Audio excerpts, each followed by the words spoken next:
અને હાલ તો સુરતથી મોટા સમાચાર સામે આવી રહ્યા છે। સુરતના કાપોદ્રામાં સગીરની હત્યાનો મામલો આરોપી પ્રભુ શેટ્ટીનો વરઘોડો કાઢવામાં આવ્યો। જ્યાં હત્યા થઈ હતી ત્યાં આરોપીને લઈ જવામાં આવ્યો। જાહેરમાં આરોપી પાસે માફી પણ મંગાવવામાં આવી છે। 20 રૂપિયા માટે પ્રભુ શેટ્ટીએ કરી હતી સગીરની હત્યા। આરોપી સામે લોકોમાં હતો આક્રોશ, ત્યારે આરોપીને ઝડપી પાડી તેને કાયદાનું ભાન કરાવવામાં આવ્યું છે।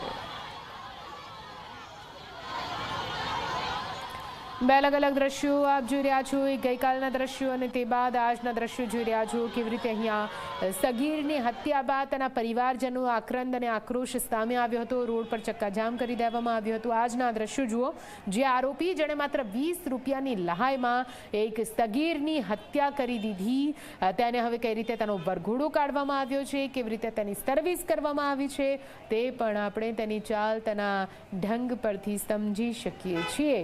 એક સીધો સંદેશ તમામ સામાજિક તત્વોમાં આપવાનો પ્રયત્ન કે જો તમે ગુનાખોરીમાં સંડોવાયેલા છો અને કોઈ પણ ગુનો આચરો છો તો તમારા આ જ હાલ કરવામાં આવશે।